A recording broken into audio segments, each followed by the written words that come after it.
Today, I'm going to be mystery trading 1,000 Pokemon. Why? Because why not? Basically, what that means is I'm going to be sending out 1,000 random Pokemon to 1,000 random trainers and getting 1,000 different Pokemon in return. Will we get a bunch of legendaries and shinies, or will we get an oversupply of Route 1 trash? Let's find out. But first, we need to collect our 1,000 Pokemon to trade away. And why not do a little shiny hunting in the process? So who was I going to be egg farming? Good old Sinistee. Because not only do I absolutely love its design, as well as Poltergeists, but because their shinies are really cool as well. So we got 1,000 eggs and hatched them all. And we managed to score 2 shinies. So now I can have shiny Sinistee and Poltergeist. Very epic. And real quick, before the nerds are going to tell me, actually you can't even hold 1,000 Pokemon in one game. Silence.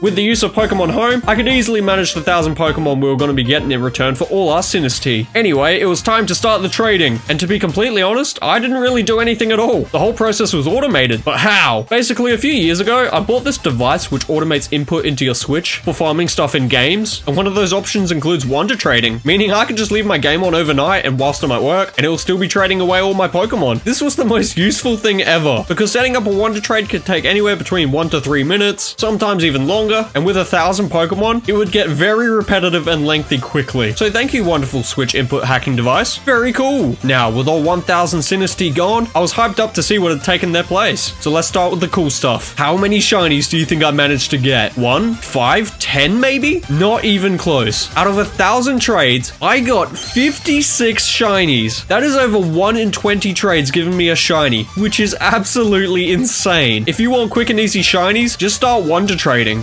Unfortunately, there's a less exciting explanation to this. 90% of the time, they're completely hacked. And they're not even trying to hide it. Usually, the Pokemon will have crazy stats, or their name is changed to like a website link, where I assume you can hack in your own Pokemon or something. I don't know, I'm not going to give them the traffic they're looking for. But although they're all most likely hacked, it's still cool to get an abundance of shinies. So out of the 56 shinies, who do you think I got the most duplicates of? And let me tell you, there is a clear winner. There is a Pokemon I got 11 of the same shiny of. It's got to be a fan favorite like Charizard, Greninja, Gardevoir, Gyarados, right? Nope, it was Regidrago. Regidrago of all Pokemon. And let me tell you, that's not where all the shiny duplicates went, because I also managed to score 4 shiny Regieleki, 4 Poipole, 7 Incineroar, 2 Rillaboom, 2 Dracovish, 3 Dragonite, 3 Bulbasaur, 2 Tapu Koko, 2 Snorlax, and 2 Charmander shinies. That is absolutely insane. And as far as single shinies go, we also scored a Moltres, a Blastoise, a Lucha, Cinderace, Goodra, Charizard, Venusaur, Lapras, Nidorina, Ditto, and a Guzzlord. Now that's 53 of the 56 shinies that I can guarantee are hacked, based on their name or their stats. However, there are 3 shinies I received that I think could be legit. First up is probably the most unbelievable one, and that's a shiny level 100 Palpitoad. Now being a level 100 on an obscure Pokemon is a big red flag. However, the Pokemon wasn't renamed to anything, its stats weren't boosted in any way, and the original trainer name was just Cuphead, instead of some crazy website link. The only question is, why a level 100 Palpitoad of all Pokemon? And why did he just Wonder Trade it away to me?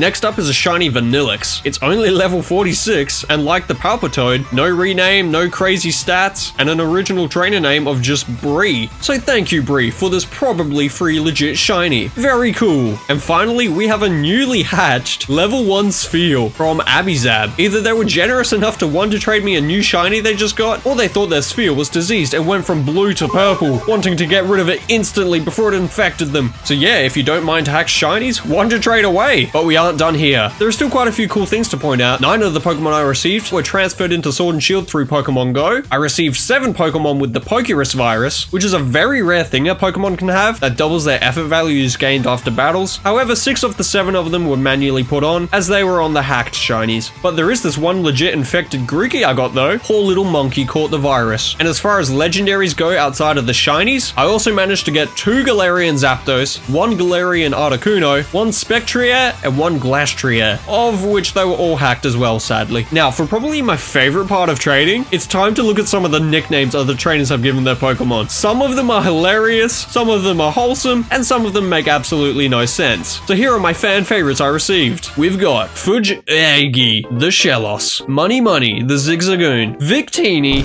the Squovit, Big Rhonda, the Machop, Chicken, the Litten, Pinchy Boo, the Flygon, 3 shinies plus the Rockruff, Boxman, the Raboot, 11,126, the Growlithe, Squirtle, the Squirtle, Mama Webbo 3, the Chootle, yeah, 69, the Skorupi, our worst, the Scraggy, this man, the Purloin, with the trainer name, Why are you gay? 12, the Binacle, Snake Man, the Silly Cobra, 397, the Nickit, PP, the Nickit, Charge, the Rhyhorn, Maury, the Time Pole, the Cleffer, Blue Boy, the Wobbuffet, Sheep 1, the Wooloo, implying there is more than one, Bats, the Woobat, L8 Unks, the Phalanx, Hellfire, the Growlithe, Bug, the Nincada, Squall, the Eevee, Milky Sin. the Milcery, What do you mean by that? and finally, Raff Ditch. It's on a German Squovit, so that probably means something.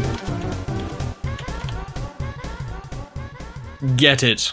Okay, so that's pretty much everything noteworthy we got from this massive bulk trade. However, let's go over some cool stats. I counted how many Pokemon we got from every region. So here we go. We got 225 Kanto Pokemon, 37 Johto Pokemon, 90 Hoenn Pokemon, 51 Sinnoh Pokemon, 137 Unova Pokemon, 51 Kalos Pokemon, 88 Alola Pokemon, and 285 Galar Pokemon, putting it in first place with Kanto second and Unova third. It's also pretty crazy how both Sinnoh and Kalos tied for last place, both having 51 Pokemon. Now obviously Sword and Shield doesn't have a national dex, so some regions have significantly more Pokemon available than others, and considering the game is set in Galar, it totally makes sense for it to be the region with the most Pokemon traded from. And well, Kanto is Kanto, so of course it was a top contender. Anyway, thank you so much for watching. Click one of these videos right here to see an AI bot generate 1,000 brand new, never seen before original Pokemon. No, I'm not kidding, both of these videos are definitely worth a watch. And with that, I hope you enjoyed this video. Thank you so much for making it this far, and thank you so much for watching.